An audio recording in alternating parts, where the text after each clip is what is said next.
These tranquil waters are a sanctuary from the cut and thrust of corporate life. I love, going out in my little boat. When you're in a bad place, you dwell on those bad things that got you there. So going out on the water takes that away a bit. Tony Watson's career as a tax lawyer fell apart when he accused a construction giant of incorrectly claiming hundreds of millions of dollars in tax deductions. I told them that they were stealing from our children. They were stealing from taxpayers. It cost him his job as a senior partner at a top-tier law firm. I didn't seem capable of being shut up voluntarily, so they had to do it for me. Now he wants to expose the roles of auditing giant KPMG and consultancy group PwC in the scheme. Do you think KPMG should have picked something up? Absolutely, absolutely. We know how influential the Big Four accounting firms are in the public sector. I really do see these consultants as an infestation. They are going from senior levels in consultant firms and then into, senior executive positions in government.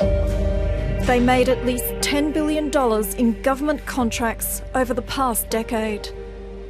The Big Four are enormously powerful.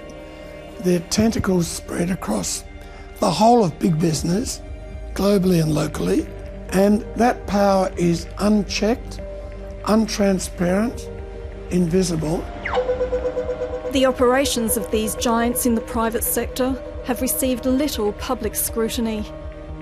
They're making huge profits from auditing the same companies they're consulting. It's risky business. When they tell the truth, proper decision-making can be undertaken about where to make investments. When they fudge the truth, when they don't take their job seriously, we all stand to lose really significantly. The impact on our retirement of poor decision-making is very, very real.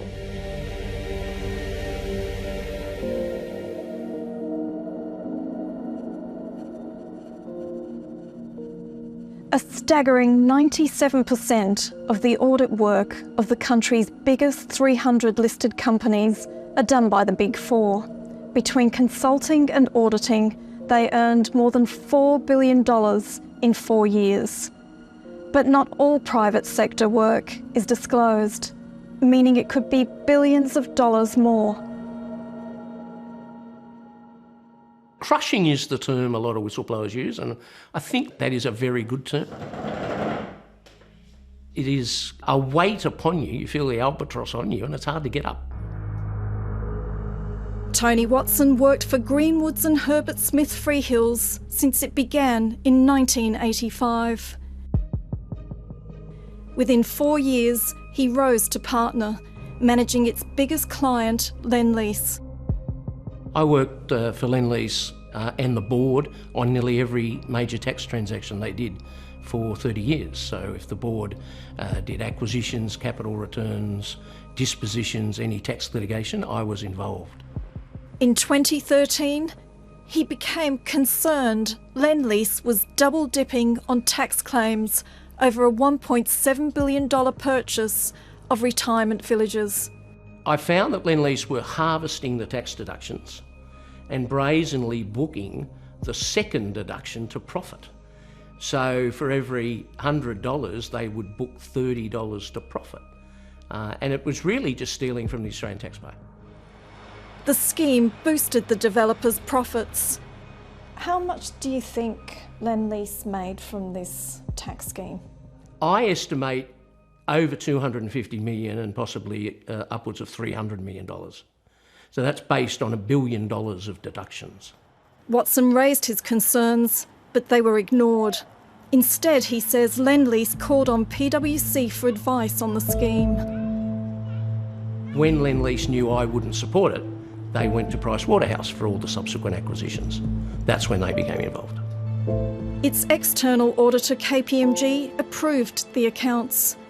It's the job of auditors to inspect accounts and ensure they're fair and honest.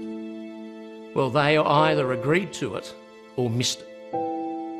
Now, if I'm an auditor and I can see that Lendlease has booked $260 million of other income in 3 years, I'd want to know what that was. Watson got dumped from the Lendlease account. I lost that account because I wouldn't get on board with them. I would not look away. And so I had to be removed. While he was on unpaid sick leave, his company sacked him. I just got a letter from them saying we've decided to terminate you. How did you react when you got that letter? Yeah, well, tears were rolling down the face. But he refused to give up. Watson noted his concerns with company officials and a global tax partner at PwC.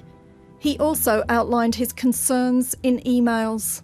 In one email, he says Lendlease is taking an aggressive and wrong view in its tax deductions. In a second, he describes the scheme as an accounting mischief. And in a third, he says, the ATO will not fall for it. So then what did you do? I told the tax office. In August 2021, almost a decade after Watson first raised his concerns, Lendlease finally told its thousands of investors the tax office was auditing its retirement village tax scheme. Lendlease told 730 it's confident its tax treatment is consistent with the law and is waiting for the outcome of the ATO's audit. The frustration for any whistleblower is, has the message been heard? For Watson, another frustration is the role of Lendlease's auditor, KPMG. The firm has been auditing the developer for 65 years, sharing the same office building and paying rent into a trust that is partly owned by Lendlease. I think anyone who's in that role for so long obtains a comfort factor that probably isn't appropriate in an audit.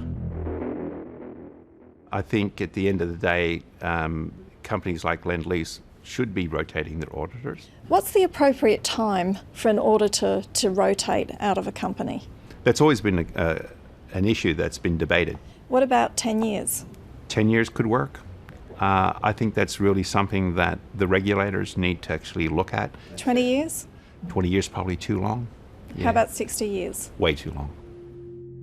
When asked about its time as Lendlease's auditor, KPMG said its focus is on delivering high-quality audits and a deep understanding of the business is critical to achieving that. It added that KPMG has policies and processes to manage potential conflicts. Last year, the corporate watchdog audited the auditors and found deficiencies in a third of the biggest firms. The review found failures in 50% of Deloitte's auditing cases and 48% of KPMG's. Is that good enough? No, it's not good enough. How would you describe it? I think it's almost like a market failure. The reports found the increase in deficiencies at KPMG and Deloitte concerning and warranted continued, deliberate and concerted action. Yet ASIC decided this year to abandon its annual reporting on auditing and dumped its chief accountant 2 weeks ago. It's inexplicable to me. I have grave concern. If nobody is watching, that's the perfect conditions in which further degrading of the quality of audit is likely to occur. ASIC told 730 it will now combine its annual audit reviews with surveillance of financial reporting, and that targeted reviews of the largest firms will happen from time to time. There are at least 10 legal actions underway, all alleging substandard auditing and advisory work across the Big Four firms. One case from December last year saw engineering group Downer EDI overstate its profit by up to $40 million over 4 years. The impact is the share price went down. Investors lost money. Superannuation funds lost money. Mum and dad investors lost money. The company's external auditor, KPMG, missed the errors when it approved the accounts as fair and true, charging $16 million for its audit work and another $1.8 million in consulting work. KPMG, being the auditor, had signed off on it and said everything's fine, and everything wasn't fine. And really, at the end of the day, if something that serious got missed, they really need to have a look at their own systems and processes and understand what went wrong with that audit. Less than 4 months after the debacle, Downer replaced its chief financial officer with a former KPMG partner.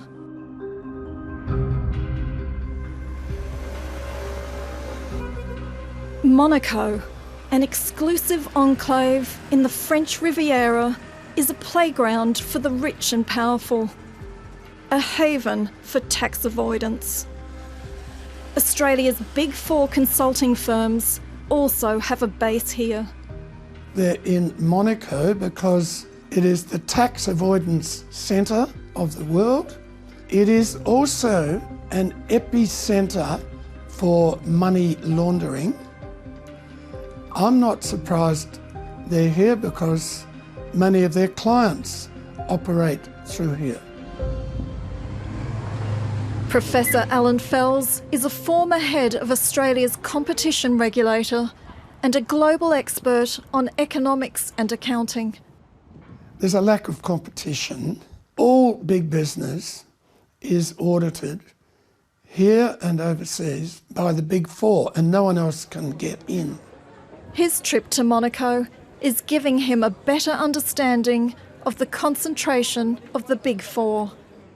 Once they just did audit, and the aim was to report accurately, and that was it.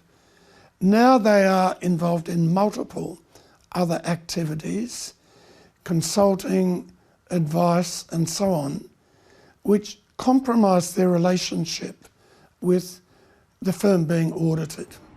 Professor Fells is worried that poor quality auditing work is not only bad for business, but it could also wreak havoc on our strained economy.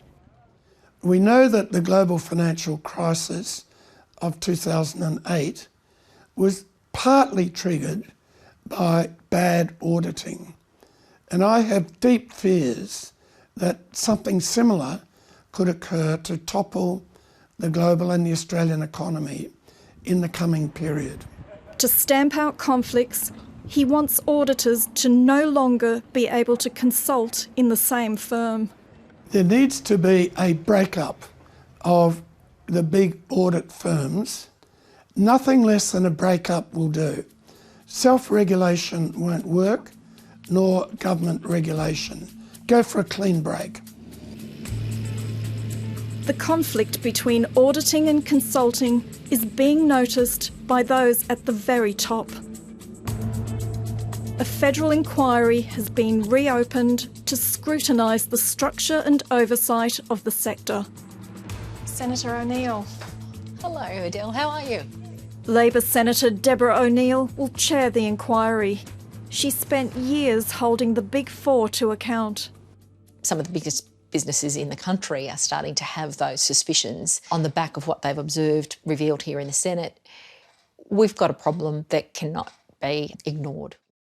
A culture of conflicts of interest has not only been allowed to exist, but in fact become a business model. It's a failure of regulatory oversight that's allowed this to fester, and we cannot allow it to continue. She's disturbed by what she's seeing. Auditors are no longer auditors. They've tried to be everything to everybody with a profoundly profit-driven culture, and they've lost what they had to sell, which was integrity, scepticism, and dedicated truth-telling in service of the markets. We need to recover that. That is the vital product for every Australian and for everyone who needs the markets to properly function.